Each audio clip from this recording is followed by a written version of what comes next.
1965 found Texas burning under stadium lights, dust, heat, and the constant roar of crowds that treated sport like religion. The state had become a proving ground for champions, promoters, and spectators hungry for spectacle. And within this charged atmosphere, Muhammad Ali stood at the peak of boxing fame.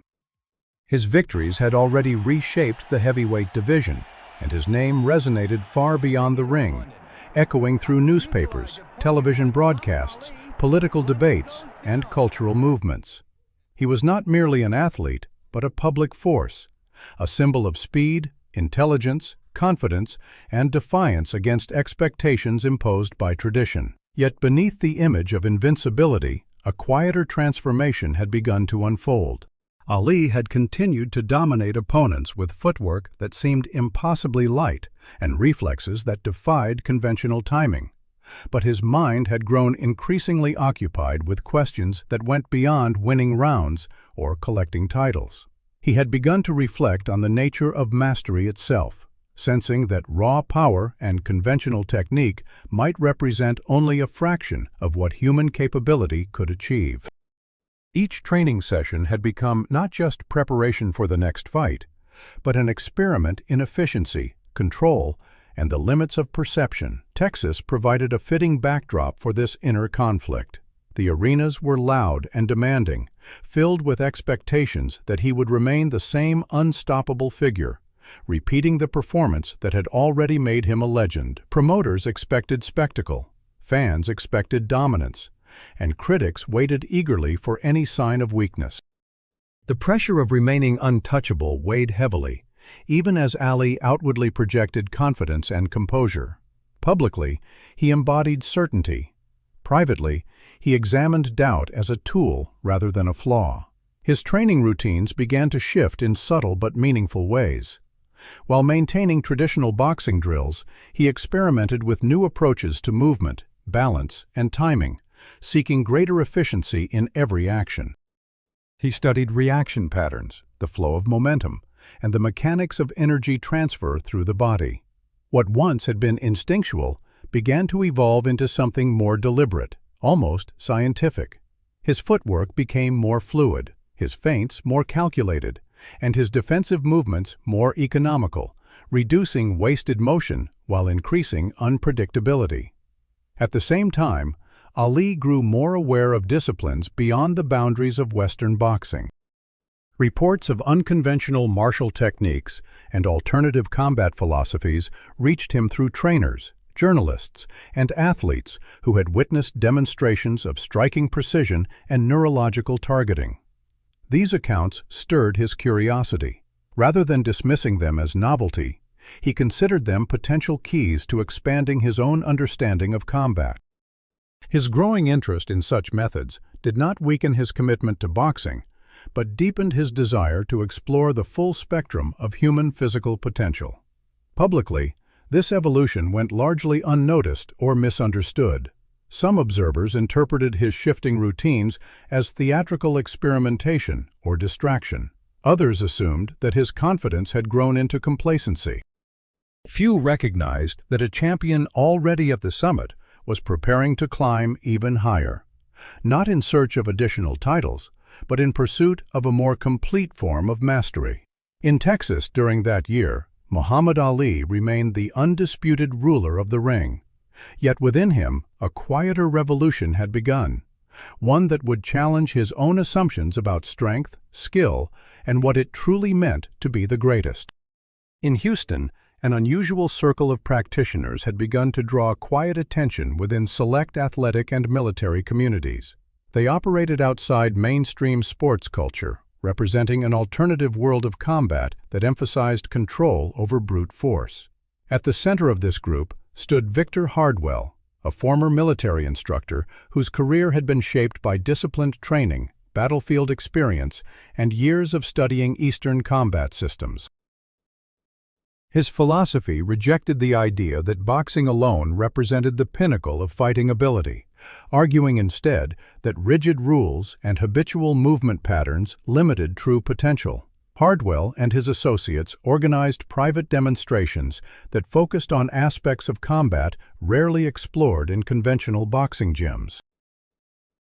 Their methods emphasized neurological responses, balance under pressure, timing refined to fractions of a second, and precision aimed at disrupting an opponent's coordination rather than overpowering them. These demonstrations remained largely hidden from public view, attended only by select trainers, former fighters, and individuals interested in expanding the boundaries of physical performance.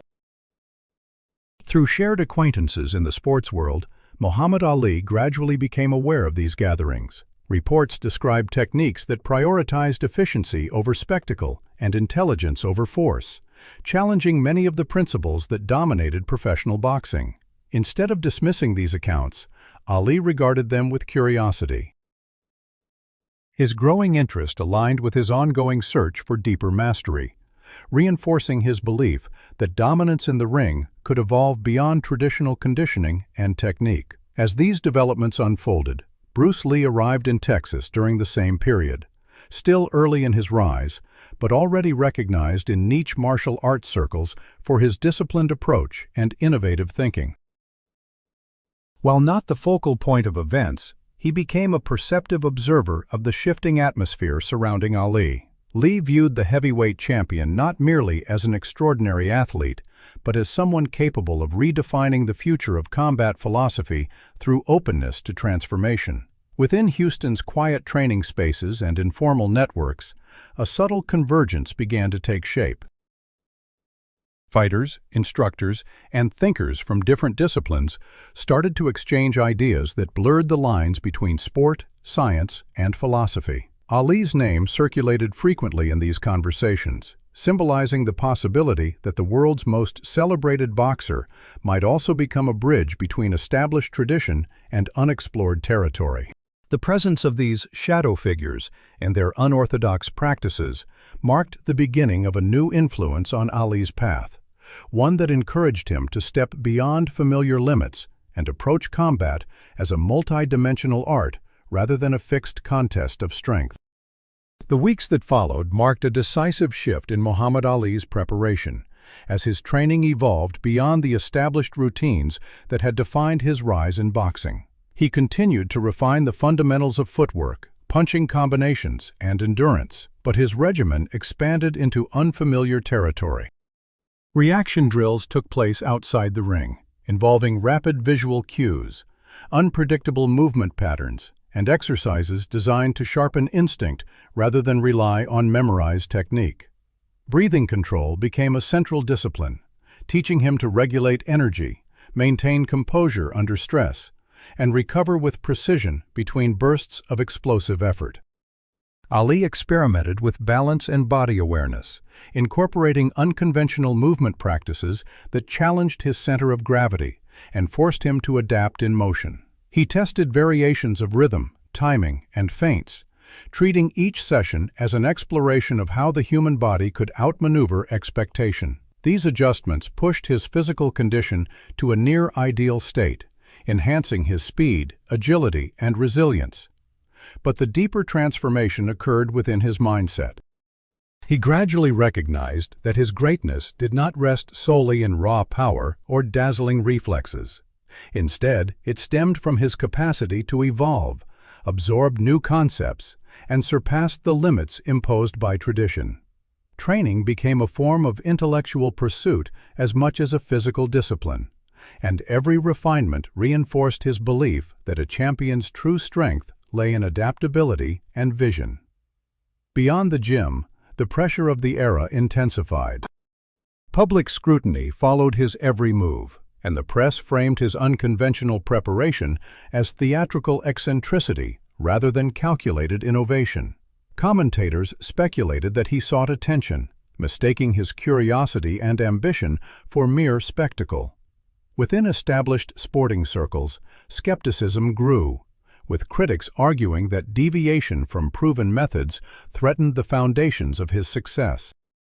Yet beneath the noise of opinion and expectation, Ali pursued a more profound objective. He aimed to demonstrate that mastery could not be confined to fixed rules or inherited systems. His evolving approach represented a challenge not only to opponents in the ring, but also to the cultural assumptions surrounding athletic excellence. Each training session strengthened his resolve to redefine what it meant to be a champion, transforming external doubt into fuel for a vision that extended far beyond the boundaries of boxing.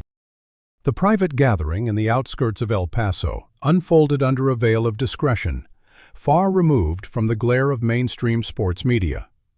The venue had been carefully chosen to ensure isolation, with access limited to a select group of trainers, former fighters, representatives of various martial schools, and a few influential figures from the athletic world.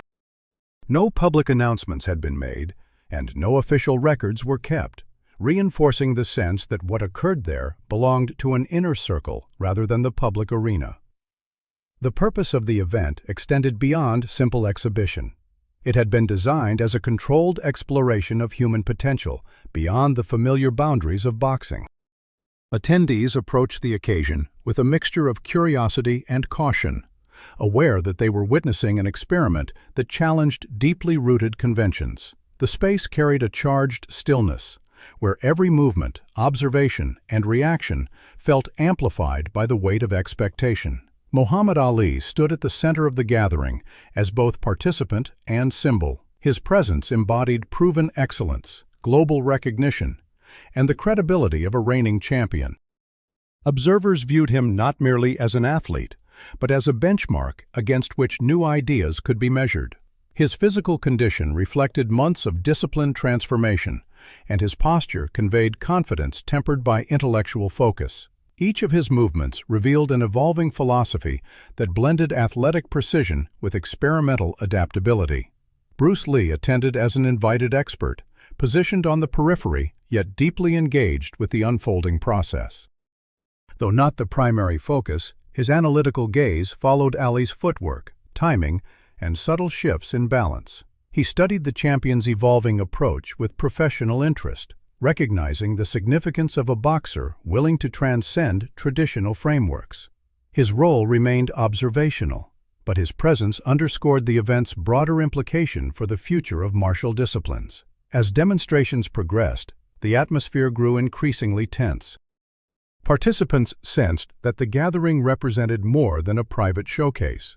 It carried the potential to reshape prevailing assumptions about combat, discipline, and the limits of human capability.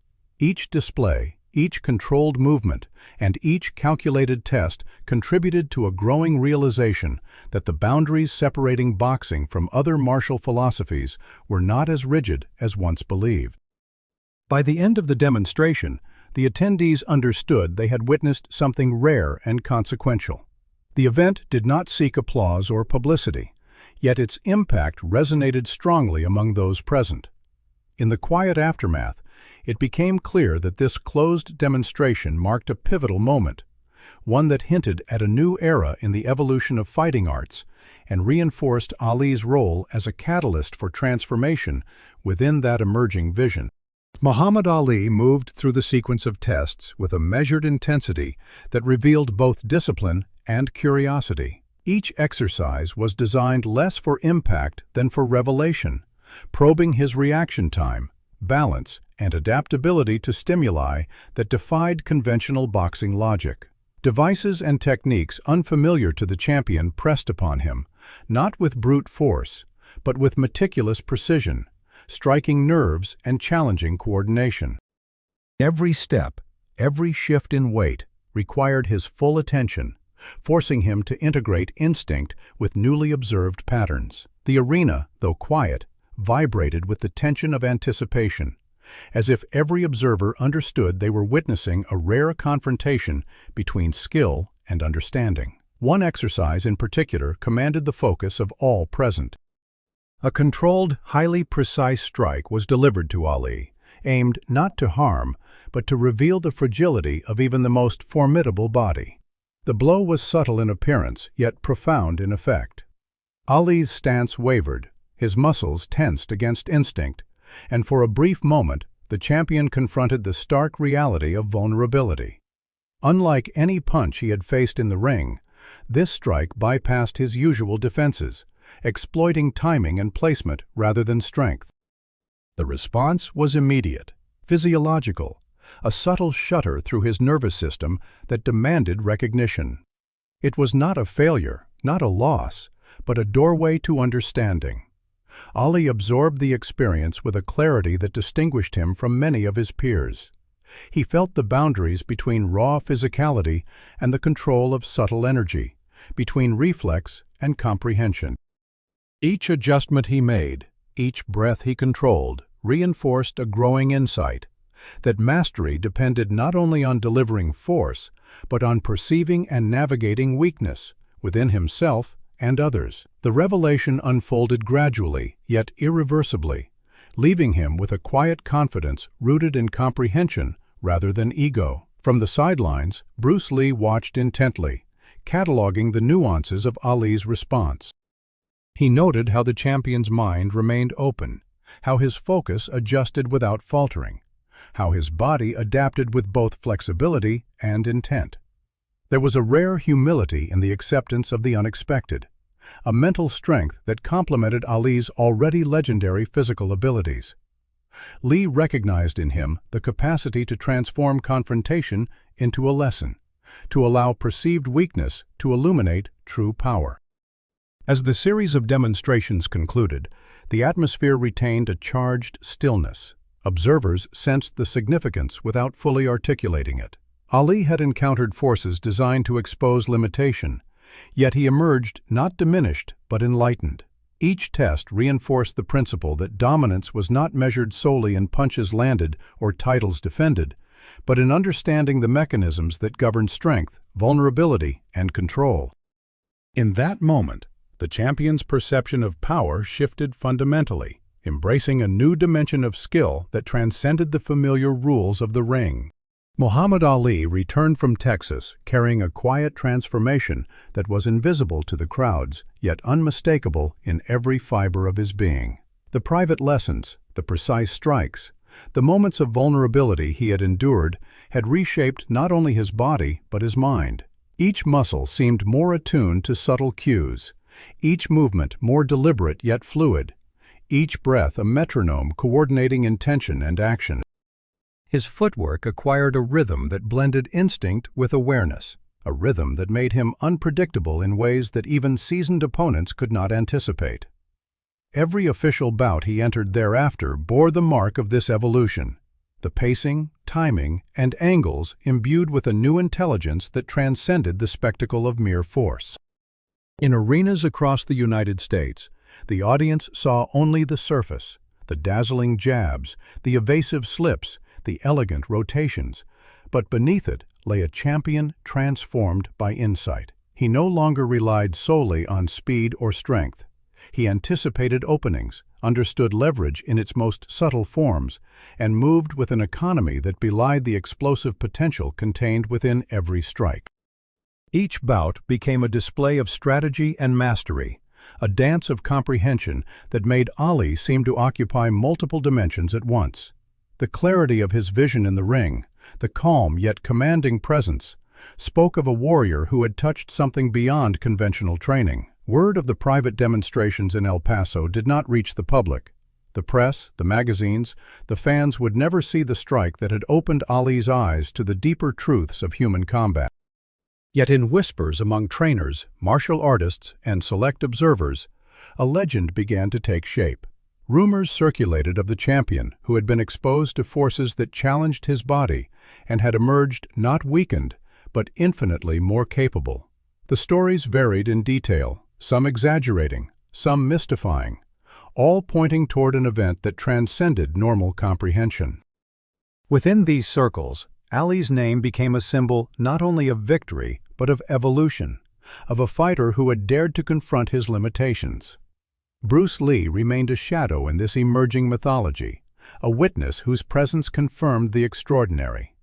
He observed without intruding, noting how Ali absorbed knowledge and experience, how his mind translated challenge into refinement. Lee recognized the rare synthesis of instinct, discipline, and openness to new ideas that Ali now embodied. In his own quiet way, Lee recorded the transformation, aware that history was witnessing a subtle but profound shift, a redefinition of what it meant to be a champion. By the end of 1965, Muhammad Ali had become more than a title holder. He had become an idea, a living proof that greatness could be expanded by curiosity and courage. Each fight, each training session, each observation of human movement was now filtered through his newly awakened awareness. His opponents felt the difference, sensing an intelligence that moved faster than fists, that turned pressure into opportunity, that transformed potential energy into decisive action. In these months, the champion had crafted a legacy not only of victories, but of revelation, the beginning of a story in which strength, skill, and understanding converged into something enduring. Ali's journey had transcended mere boxing, carving the path for a new understanding of combat, a narrative in which mastery was measured not by what was seen, but by what was achieved when limits were tested and exceeded.